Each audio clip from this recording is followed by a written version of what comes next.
За бүгд хамтдаа энэ цүнх зуръя. Шинэ хуудас нээсэн баг тийм. За эндээс би right-ийг сонгож тийм үү бодож байна. Right руу ороод sketch. За цүнгийн маань хөндлөн огтл тойрог байгаа учраас circle command авлаа. Circle right is say 45 гэдэг хүч. За энийг би ханаас харж авч байгаа гэхээр энэ гадны диаметр нь 45, нийт урт нь 110. За энэ уртаар нь төлөө. Зөв тий. Окей гээд бас 45. За 45 төгчлөө. Өвчлөрөө 110 урттай. Цүн зурчлаа. За зурсан цүнгийнх нь энд ирээд тас дээр тойрог зурчлаа. За sketch болгосон тойрог зурлаа. За тэр тойргийн диаметр нь вэ тэгээд ажлын зургаас харъя. 34-ийн диаметртэй 46-гийн урттай нөх байх нь тий. За тэгвэл 34-ийн диаметртэй extrude cut ухам катар 46-гийн урттайгаар ухам тий. Окей. За дарцаа гэдэг шүү. За одоо тэр цааталт гарч ирсэн талсыг ухаж гарч ирсэн тэр талсыг сонгоод sketch гэж явж болно. За энэ бол хэлбэрүүд харуулж байгаа юм. За circle command-ыг авлаа. Энийг сонголоо. Энэ диаметр хэдвэ гэдэг. За ажлын зураг харъя. 24-ийн диаметртэй 60 урттай нүх байх нь.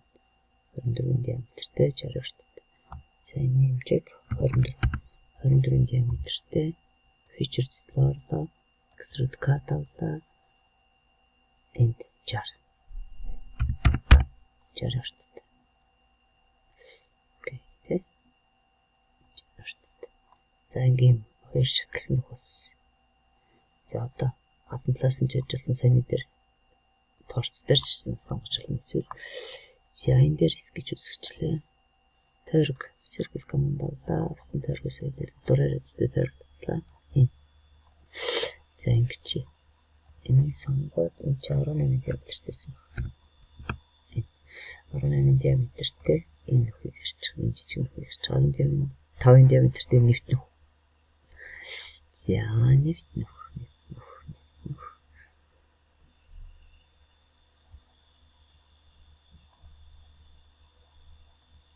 За окей. Окей, жараад extrude cut. Труу олоо тогсон ч болно. Эсвэл дур уртаас зурсан болно шүү дээ. Уусаа энэ цогн миллиметрийн цуцантай байсан учраас ийм цуцантай тий. Ийм цуцантай энэ хөхнө ш. За хэдүүлээ энийг фронт автах. Фронт нормал төвч чад хэдүүлээ энийг зүсээд ингээ харахаар надад ийм шаталсан нөх харагдчихна. За окей. За авъя тий. За ийм деталь болсон шүү. За тэгвэл одоо хэдүүлээ энэ дээр за энэ дараа ажлын зураг үсгэхдээ би юмс яриа да. За ингээд явчих болж байна. За мөн дээрээс нь энэ дээр нэг ганц chamber байсан. Хэллээдсэн chamber ах шиг тий. Энэ дээр 0.5 та chamber байсан. 0.5 та chamber байсан. Тэгээ энэ төс энэ 0.5 та chamber ах шиг. За энэ хоёрыг авч энэ 0.5 та chamber гэсэн энэ 0.5 та chamber энэ гэдэг. Энэ ажлын зураг дээр энэ давхар зураас байгаа chamber харагдсан. Энэ дээр угаасаа бас давхар зураас байна. Энэ тэгээ энэ дээр уулна бол энэ яг энэ ажлын зураг бол нэг юу шүү. Яг стандартын төрсөлтэй биш шүү. Энэ зөв сургалтын зорилттой гэж өөрсдөө тайлбарласан байлаа. Тэгэд яг эдгээр ажлын зураг болох юм би бас тусад нь бас бичлэг болж оруулах гэж байгаа шүү. За дараагийн шинэ утсан дээр хэдүүл дахиад энэ жирэг хвчийг хэдүүлээ зурч. За энэ жирэг хвчийг хэдүүлээ мөн зурсан баг хэрэгтэй. Зарим хүмүүст тохох гэд зурч. За тэгвэл би нэг яла фронт татхад ирсэн гоод навс гэж нормалтай бил. За тэнглэг явлаа. Бүгдээ сонголоо тий. За тэгээд тэгшин цэгтэй авлаа. Ректангл.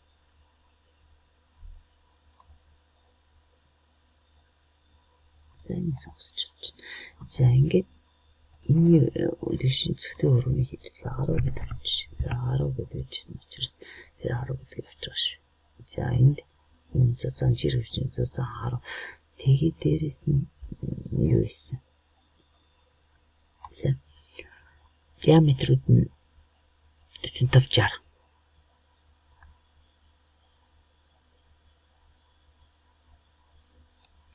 За диаметрүүд нь 45 60 хэдэл хамтдаа.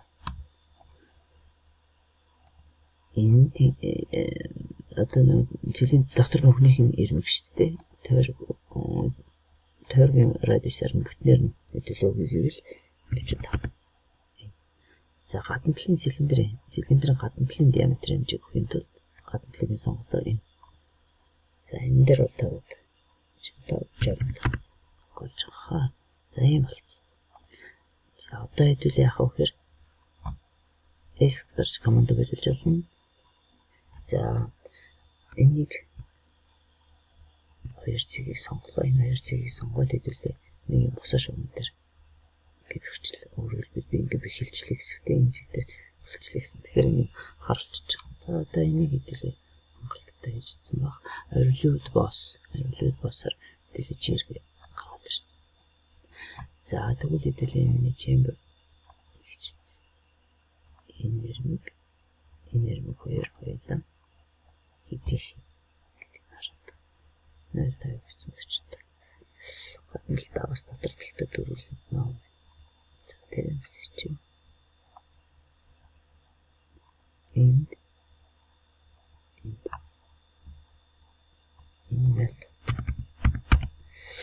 нэлтэй жижиг. За ийм чимэр.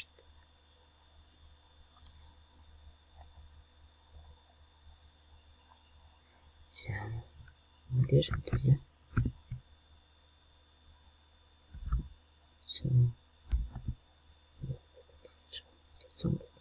Сон жир. Ятгалч.